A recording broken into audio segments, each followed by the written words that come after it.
Hey YouTube, so I'm coming on here today and I just had a little bit of time while my daughter's napping and I wanted to answer some questions. So I've been getting more and more comments on my videos asking me different questions about different symptoms and timelines and what specific medications I took. And so today I thought I would answer about insomnia. I've had several people ask me about insomnia, how long I had it, how long it took to go away, what I did to improve it or make it better. And so I want to share a little bit about that topic. So a quick background, I'll make it real brief. So I took antidepressants from 2011 to 2018 for situational depression, came off too quickly in 2018, medically supervised, had all kinds of symptoms that I didn't know were due to withdrawal or due to the drug, and suffered for over 2 years, and then thought this can't be drug related, drug induced.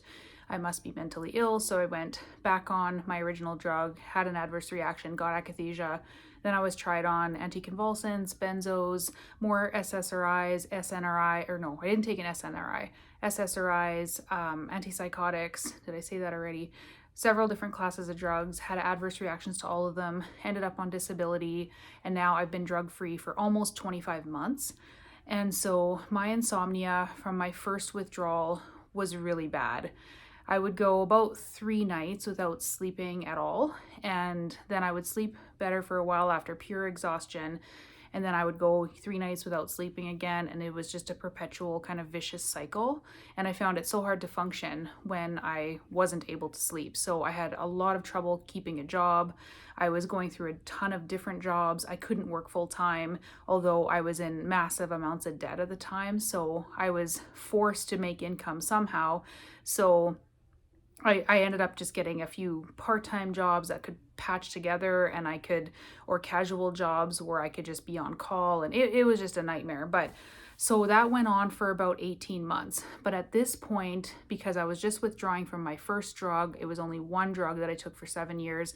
At that point, I hadn't developed a hypersensitized nervous system to the point where I was sensitive to like medications and over-the-counter stuff and supplements. I wasn't sensitive yet. So I would do things like take NyQuil, I would take antihistamines, and even those didn't really work. So they would kind of work, they would make me a little bit tired and I might sleep for a little bit, but then I would wake up and I wouldn't be able to sleep anymore. So it really wasn't a solution, but I was so desperate during those times that I couldn't sleep that I was willing to try anything. And what ended up happening is over time, it was about 18 months of that, and then I started to be able to sleep normally again. So I did all of the sort of typical recommendations, having a sleep hygiene routine, or, like no blue screens after a certain hour, and making sure you do the same thing every night in the same order, and just kind of getting your body and your brain adapted to, okay, it's time to go to sleep. And that, I think I did it more for peace of mind maybe, or just out of desperation. I don't know if it particularly worked. I tried melatonin and sleepy tea and all those things, everything that they recommend, but nothing really worked. It was just over time, it just got better and better. And then I was able to sleep really well. But I think I can't remember if I was still taking antihistamines at night or not by the time my sleep improved. I really can't remember, but like I said, I wasn't sensitive yet. So then I reinstated.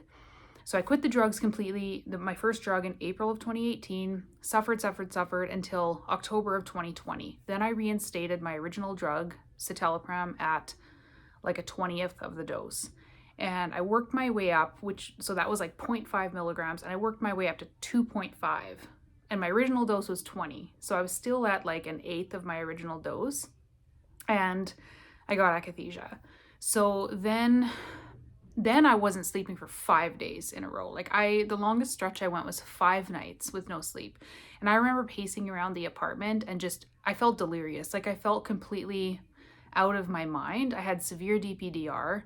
I just felt like terror, and I just felt like the walls were closing in on me, and just like I couldn't think straight. I remember just walking into walls, and I was just so tired, but my body would not rest and my mind would not rest. I just could not get any sleep.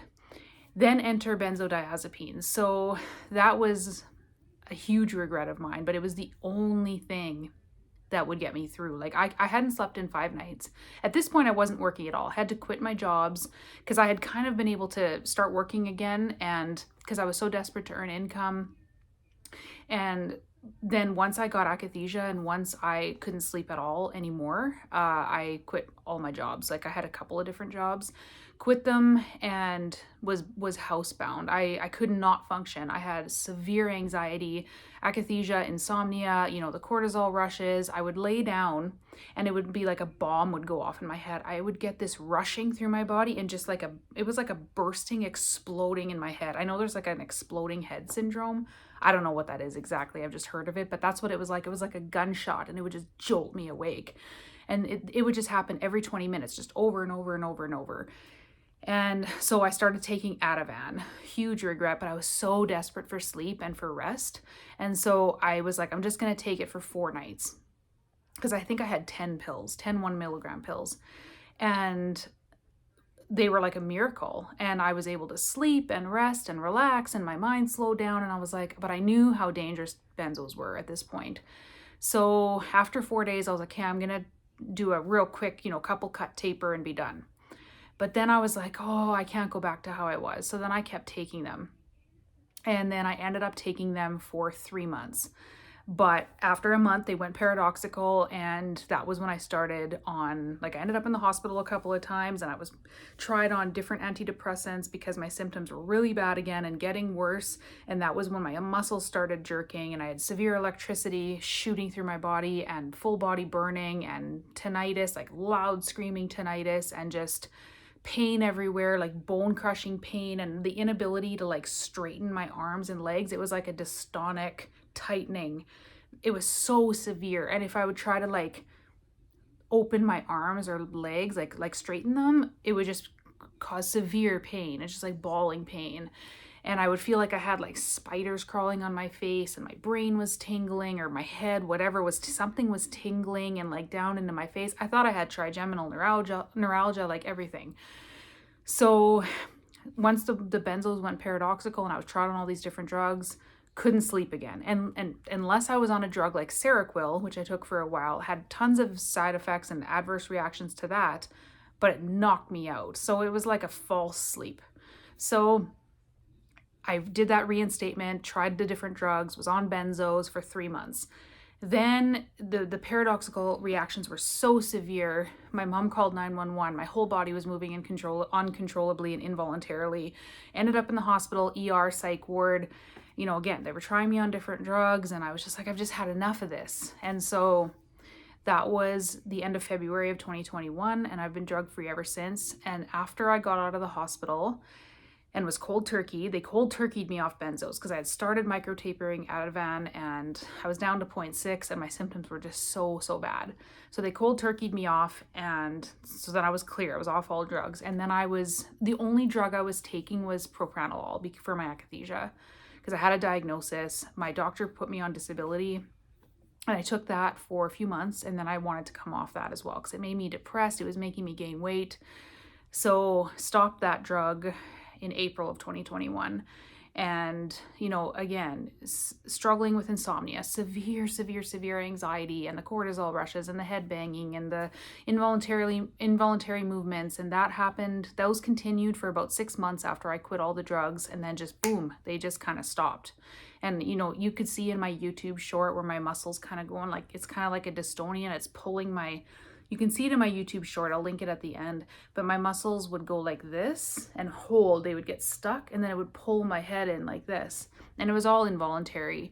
And that wasn't even the worst. Like, I've told people that I've talked to about my videos, people have commented, what you see in that short is not the worst of the worst. I mean, the worst of the worst was not captured on film. I mean, my family was helping me and calling 911, they weren't filming me. So what you see is not the worst. So it was bad.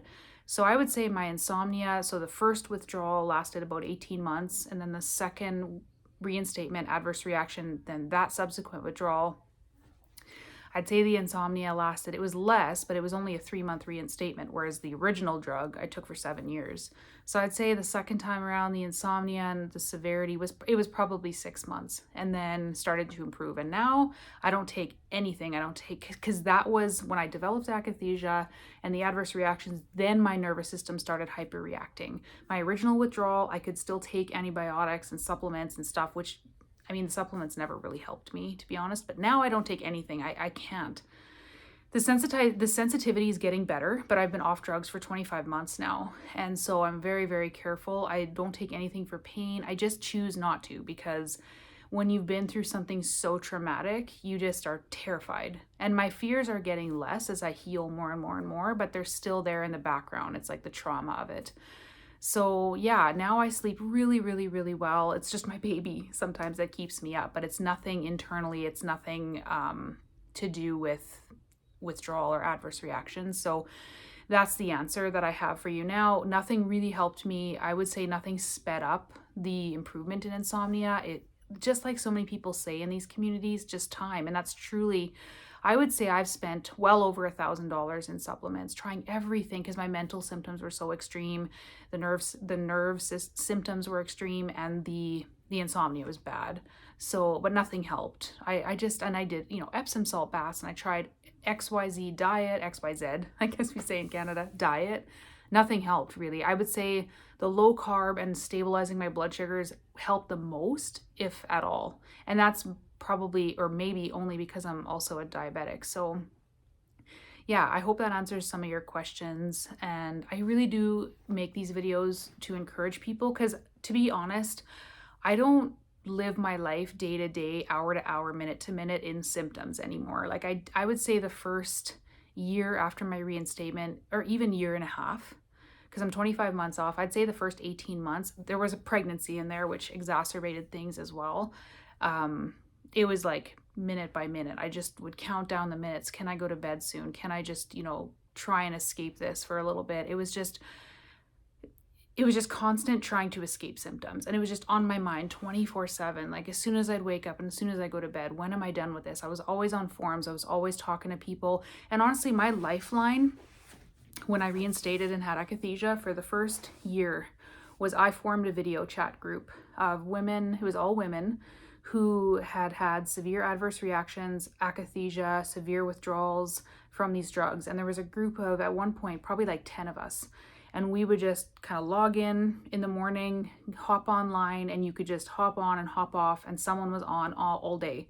And you just had that support there constantly. It's like, I'm going to hop on, oh, there's 6 ladies online talking right now. And then after an hour, I'm going to hop off, I have stuff to do. And then later on, I'd hop back on, and there'd only be 1 person or 2 people on. And it was an absolute lifeline for me.